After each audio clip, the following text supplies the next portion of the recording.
Mummy અહીંયા શું કરો તમે? અમે અહીંયા જો આ પાડોશીના ઘરે આવ્યા છીએ બટાકા સીનવા માટે વેફર પાડવાની છે એટલે હેલો ગાઈસ, બહુ દિવસે આ વિડીયો બનાવીએ છીએ એટલે માફ કરજો. અને જુઓ આપણે ગામડેથી બટાકા આવ્યા છે ને, જો આ એક 500 નો બટાકો એક છે, બરોબર?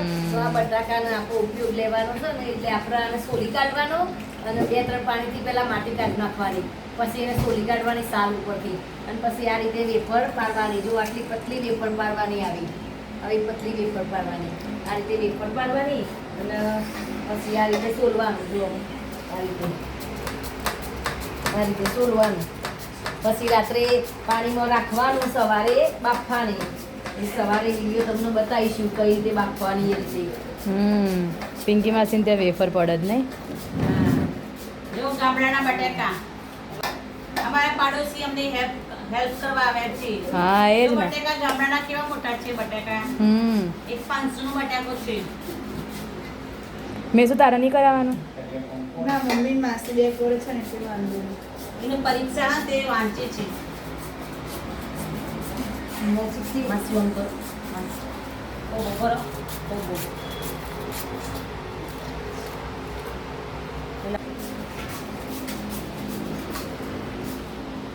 પછી એને બાફી દેવાની હે ને? સવારે સારું. બાફી દેવાનું.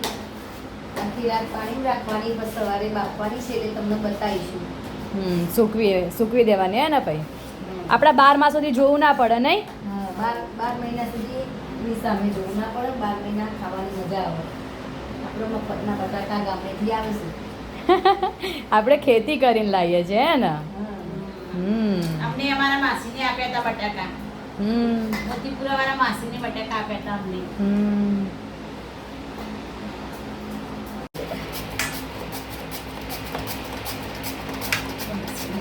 પાણીમાં નાખજો માસી.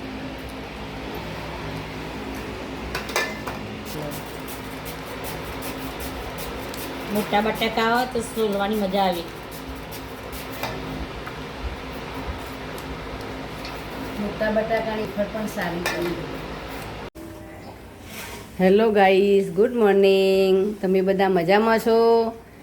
હવે જુઓ સવાર પડી છે અને અમે આ વેફર બનાવીએ છીએ. પાણી ઉકળી ગયું આ રીતે અને વેફર નાખી દેવાની અંદર.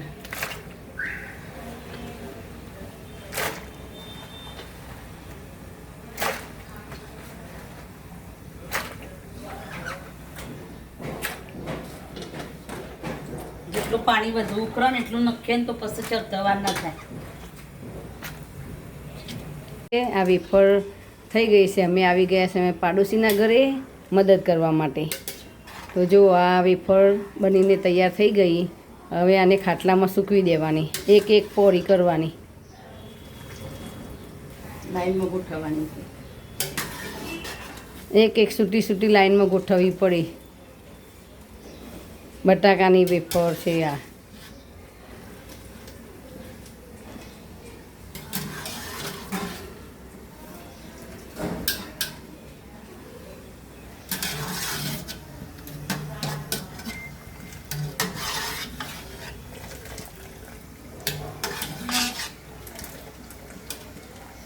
આમ ફૂલ ગેસ કરીને પાણી થોડું કરવા દેવાનું. બરોબર. હવે અને પિંકી માસી તમે શું કરશો?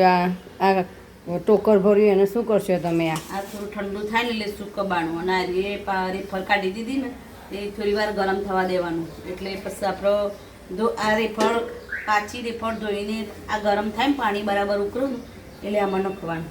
બરોબર. પછી આ 2-3 પાણી ધોઈ 2-3 પાણી ધોવાનું. રેફર ધોવાનું. આમાં નાખવાનું. ચોખ્ખા પાણીમાં લેવાની 2-3 એટલે રેફર વાઈટ થાય. સામાં કાઢવાની. 3 પાણીમાં ધોવાની રેફર એટલે આપણી રેફર સરસ થાય. જો કેવી સરસ વાઈટ છે. 3-4 પાણીમાં ધોવાની.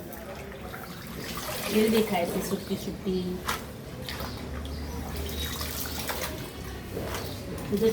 જેટલા પાણીમાં વધુ ધોવો ને એટલી રેફર સારી થાય. દોરી થાય. તળીએ એટલે વ્હાઈટ થાય કે પીળી થાય? તળીએ એટલે વ્હાઈટ થાય. બરોબર. સૂકા બી જોવે સારી, સૂકાબાની કારીગરી હોવી જુઓ. એક મેન બાફાણી ને મેન સૂકાબાની. બરોબર. જેટલી સારી સૂકવો ને તરફી એટલી સારી થાય.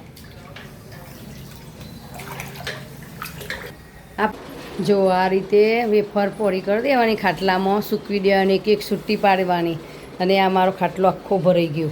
હવે આ બધા મિત્રો આવ્યા છે, ફ્રેન્ડો બધાએ મારા પ્રિન્સના, તે જો મદદ કરવા માટે બધાએ પિંકીબેનના ઘરે જુઓ આ બધાએ વેફર પાડે છે, પોળી કરું. ચલો આપણે ગોદડીઓ વાળી લઈએ. જો આ મારા આજે આવીશ ગોદડીઓ વાળવાનું, આખા ઘરનું કામ કરવાનું છે. આજે મારા 2 જણા આજે પરીક્ષા આપવા જવાનું છે, એક જોબ ઉપર જવાનું છે, એટલે મારે આજે કામ આવ્યું છે. મમ્મી શું કરે છે? આ ગાયત્રી ચાલીસા કરું છું. જો 9 દાડા નોરતો આવો ને આપણે રામનવમી નારાયણ યજ્ઞ નહીં કરવાનો, આપણે દશેરા નારાયણ યજ્ઞ કરવાનો, એટલે મારે જવાનો ટાઈમ નહીં મળતો સ્પર્શ સિટીમાં, એટલે હું ઘરે બેહીને ગાયત્રી ચાલીસા કરું છું. બરાબર? એટલે 16 વખત કરવાના. પાલક પોષક ના શકતા માટે સદીદાય એકદમ સંતાય પાતળી મારી જાપા વાતો મારી હોય તાપા કોઈ મંદુતી કે મુજી દુર્ગા વેરો કીરો કરે તો જાય. જો અમે આ જારી નંખાઈ નવી સ્ટીલની જારી નંખાઈ, બારીની બહાર જગ્યા હોય ને એ આગળ, અને સિંગ અમારે તરક સિંગ હુકવી છે અમે. જુઓ આવું બધું હુકવવા થાય, મમરા બધું હુકવવા થાય.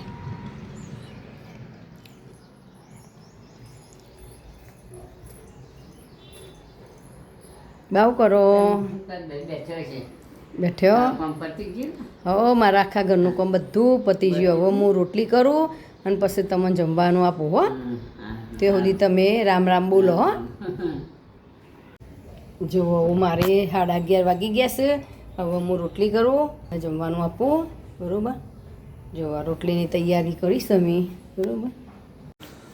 અમારા બાને અમે જમવાનું આપી દીધું છે. જો બા માખણ, રોટલી, શાક, ગોળ આ બધું જ બા ખોઈ. બા સાસ ખાતો નથી, શરદી થઈ જાય ને કફ થઈ જાય એટલે બા ખાતો નથી સાસ. અને હું પણ જમવા બેસી ગઈ છું. મારે તો જમવાનું પૂરું થવા આવ્યું છે હવે.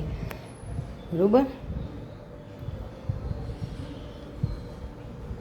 આજે તો પિંકી માસી કે વેફર પાડી થાકી જઈ અને ઘરનું કામ કર્યું એકલીએ, બધા જોબ જતો રહ્યો.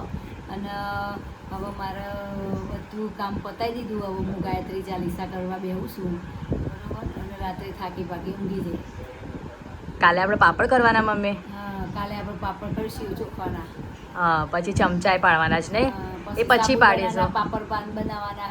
હા, એ પછી પાડીશું હે ને? હા, કાલે એ પાપડ તૈયારી પતાવી, હશે. કાલે પાપડ પતાવીએ, બનાવીએ, પરમદાડા સાબુદાણા પાપડ બનાવીએ, એટલે આપણે ફિનિશ.